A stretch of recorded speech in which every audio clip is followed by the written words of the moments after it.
Bonjour. Alors, je vais vous présenter aujourd'hui à nouveau un livre que je viens de lire, un livre déjà ancien mais qui mérite qu'on le lise aujourd'hui et que je vous présente. C'est un livre de Raymond Aron qui s'intitule « Le marxisme de Marx ». Voilà. Alors, cette fois-ci, je vais me permettre de lire mon texte, parce que c'est une analyse assez précise d'un livre extrêmement pointu, de plus de 700 pages, et dont je ne voudrais pas faire d'erreur de formulation dans l'expression de ma pensée, parce que c'est un livre qui me paraît, si vous voulez, très très important, même si on peut et on doit le critiquer. Donc, Aron et Marx. Bien que, ayant lu de nombreux livres de Raymond Aron, sans en partager les options idéologiques, le hasard m'a fait découvrir récemment son ouvrage intitulé étrangement « Le marxisme de Marx », étrangement parce qu'on se demande ce que veut dire un marxisme qui ne serait pas celui de Marx, issu de cours donnés à la Sorbonne dans les années 1960 et repris ensuite au Collège de France, ouvrage qu'il n'a pas publié lui-même, mais qui a été reconstitué fidèlement à partir de ses cours, et qui est paru en 2002, donc tardivement. Or, je dois le dire en toute honnêteté, c'est là un travail important, et même impressionnant, d'un intellectuel qui, sans partager l'option communiste de l'auteur du Capital, avoue sans hésitation son admiration pour Marx, dont il aura étudié avec passion son œuvre pendant 35 ans, et qu'il place, figurez-vous, au plus haut. Étant donné la conjoncture dramatique dans laquelle le capitalisme nous place aujourd'hui, et à la suite de mon dialogue avec Nikos Foufas sur la possibilité du communisme, dont il fait l'écho dans une précédente vidéoconférence, il me semble justifié d'inciter à lire ce livre important, 767 pages, je précise, son honnêteté d'ensemble et la précision de ses analyses en font un livre majeur, quoique contestable aussi, pour nous permettre de revenir à la compréhension critique de ce même capitalisme et fonder la réouverture d'un projet communiste, précisément, dont nous avons terriblement besoin, selon moi, sous peine de catastrophes humaines à peine imaginables. Alors, il n'est pas question de présenter dans le détail un livre pareil, mais simplement d'en indiquer les grandes orientations, quitte aussi à les contester parfois.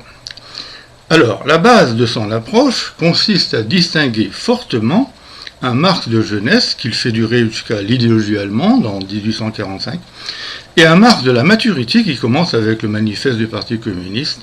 et se réalise véritablement, surtout dans le Capital, livre 1, paru en 1967. Ces deux autres livres, les deux autres livres du Capital, ayant été publiés bien après par Engels, son ami et collaborateur. Or, cette distinction entre ces deux aspects de l'œuvre implique un examen critique de son œuvre de jeunesse, dans laquelle il voit seulement ce qu'il appelle une anthropologie matérialiste, mettant en avant l'enracinement naturel et historique de l'homme. L'homme vient de la nature, mais la transforme historiquement et se transforme lui-même par là. Mais, selon lui, elle relèverait d'une interprétation encore philosophique, alors qu'il rejette la philosophie, il parle de Marx, et qui ne serait qu'un préalable à son engagement définitif dans une recherche exclusivement économique, dont l'ambition est clairement scientifique. Il va s'agir pour lui d'expliquer économiquement le monde social et non de l'interpréter pour pouvoir le transformer, comme le disait la 11e thèse sur Feuerbach à l'époque de l'idéologie allemande. Or, si l'analyse est juste, y voir une interprétation, parce que c'est le terme qu'il emploie et qu'il emploie à plusieurs reprises dans son livre d'ailleurs, si l'analyse est juste, y voir une interprétation n'est pas recevable, surtout si on met celle-ci à l'enseigne d'une métaphysique matérialiste. Le matérialisme n'est pas, en tant que tel, une option métaphysique, sauf lorsqu'il se déclare athée, et j'ai eu l'occasion ici de vous en parler. Mais il y a l'autre partie du livre, la plus longue et la plus étonnante par sa rigueur et sa précision, les citations aussi qu'il donne de Marx et sur lesquelles il s'appuie, donc celles qu'il consacre au Capital. Aron marque bien l'intention radicale de science, je dis bien de science, qui est celle de Marx dans son étude de l'économie capitaliste, ce qui a supposé de sa part une connaissance technique approfondie des économistes de son temps. Il les connaissait tous, figurez-vous, Ricardo en premier, et il a su à la fois respecter leur apport et dépasser ou résoudre les apories sur lesquelles il butait. Alors, je ne peux que rappeler brièvement les concepts qui leur empruntent tout en les complétant considérablement. Production, valeur d'usage et valeur d'échange, plus-value, profit, prix, théorie du salaire qui fait du travailleur une marchandise payée au prix de la reproduction de sa force de travail, enrichissement du propriétaire, des moyens de production et donc terme fondamental, concept fondamental, exploitation du travailleur, constitution d'une armée de réserve corrélativement, faisant pression sur le niveau des salaires, il s'agit du chômeur, aliénation enfin des ouvriers ou des prolétaires qui les met en face d'un monde qui leur échappe alors qu'ils le font fonctionner. Aron, ici, a l'honnêteté, figurez-vous, d'indiquer que si le terme d'aliénation n'est pas explicitement présent dans le Capital, Marx se moque même de son ascendance philosophique en le mettant entre guillemets, la chose est bien là et elle est dénoncée vigoureusement par Marx, ce qui échappe aux économistes classiques. Cela lui permet de critiquer la façon dont ceux-ci, donc les économistes en vogue, élaborer, mais continuent à le faire,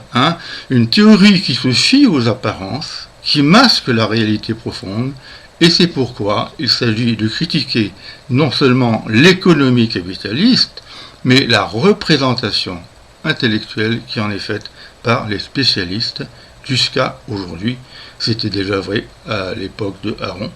Et je vous renvoie aux travaux de Hayek et de ses successeurs qui sont encore omniprésents dans la pensée des économistes. La conséquence de ce travail d'élucidation, fidèle pour l'essentiel à la pensée de Marx, à son marxisme, comme il dit, pour l'opposer en réalité à ce qu'il appelle les marxistes imaginaires qui prévalaient en son temps, dont celui d'Althusser, il a écrit un livre portant ce titre, est énorme,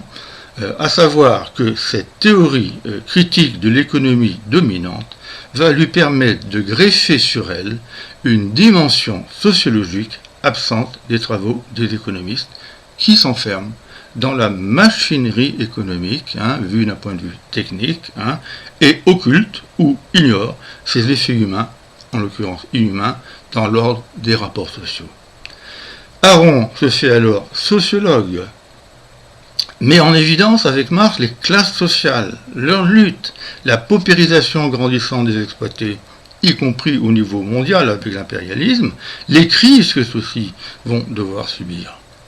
Mais il est aussi capable, comme Marx, de souligner simultanément, figurez-vous, les progrès que le capitalisme peut apporter aux hommes par la science et la technique, comme par les injections, tenez-vous bien, positives que la politique peut apporter hors de la seule causalité de l'économie et qui l'approuve, s'écartant de l'image un peu outrancière d'homme de droite que l'on en a. Et j'ajoute que, en tant que théoricien, il ira jusqu'à investir le champ de l'histoire, quitte à en montrer la complexité, et même s'intéresser au rôle de la force, figurez-vous. Le rôle de la force dans cette histoire, ce qui l'éloigne, et Marx avec, de tout économisme réducteur. Je m'en tiens délibérément là, laissant de côté les prolongements contemporains de la réception du marxisme, entre guillemets, qu'il analyse aussi, et qu'il faut lire. Mais une question doit être posée. Étant donné son intelligence approfondie, je dis bien approfondie, et son admiration de l'œuvre de Marx qu'il est capable de porter au nu, littéralement, comment comprendre son anticommunisme, ou si vous préférez son antisocialisme final, qui l'aura amené, par exemple, à refuser de soutenir l'Union de la gauche dans les années 1968, je m'en souviens encore, figurez-vous, et qui l'aura donc clairement assumé. Il y a sans doute de son point de vue, ou chez lui, le rejet d'une forme de finalisme ou de prophétisme annonçant un futur post-capitaliste inéluctable que l'on trouve chez Marx, et c'est un rejet que l'approuve. Mais il y a aussi une grave erreur, à mon avis, d'appréciation dans la dernière partie du livre, concernant ce qu'il s'est passé en Russie en octobre 17 et ce qu'il se passait encore en URSS à son époque, à l'époque où il faisait ses cours. Ce qui s'est passé en Russie et qui était assimilé à tort à une expérience communiste telle que Marx l'avait voulu et en avait pensé pourtant la condition absolue de possibilité, à savoir le capitalisme développé, ce qui n'a jamais été le cas, bien entendu, dans le cadre de la révolution bolchevique. C'est là un point essentiel, à côté duquel il sera passé, et qu'il faut rappeler. Le communisme n'a pas échoué parce qu'il n'a pas existé selon son concept scientifique et politique, et il n'est donc pas mort, je dirais, parce qu'il n'a jamais vécu. C'est pourquoi, avec Nikos Foufas, dont je vous ai parlé, j'ai tenu à le rappeler dans le livre, la possibilité du communisme qui vient de paraître chez l'Harmattan. Merci.